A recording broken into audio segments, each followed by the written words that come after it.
Residents in Solon Township pleaded with board members to take more time to review and revise an ordinance proposal that would impact any plans for data centers in the area. News 8's Katani Gooch was at tonight's Planning Commission meeting and listened in on the public hearing. She's in studio for us tonight. Katani. Brian, Amber, these ordinance proposals are a growing trend across West Michigan as more data center applications are popping up across the state. While it's a step to regulate these fast-growing developments, residents say it's not enough. And the board seemed to agree as they tabled tonight's draft for a fifth time. In a packed church sanctuary, residents of Solon Township and surrounding communities gathered shoulder to shoulder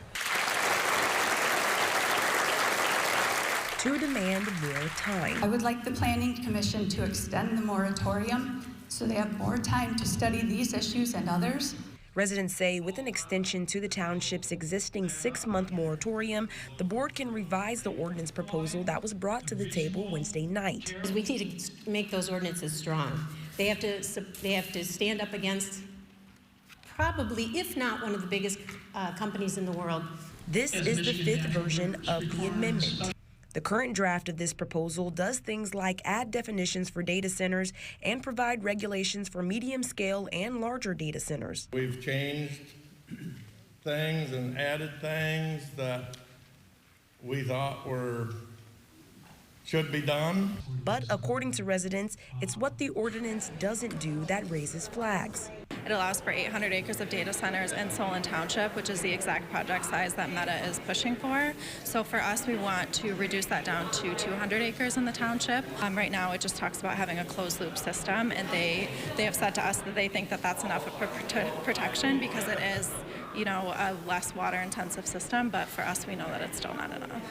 During the almost hour-and-a-half-long public comment portion, while expressing concerns over environmental health risks, farmland usage, and property values, residents asked board members to add stronger protections to the draft. We also want to limit the amount of gallons of water per day that they can withdraw from the ground. We want to protect our groundwater. You guys are here to represent we the people. You supposedly took an oath to the Constitution.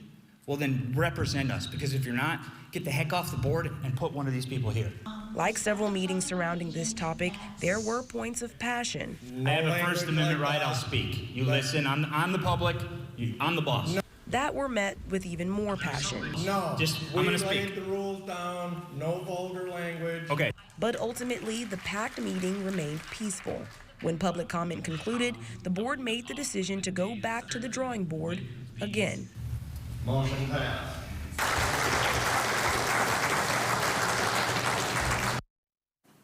That Planning Commission board said they would revisit the ordinance in their July meeting, but they don't yet have a set date on when the subcommittee will meet.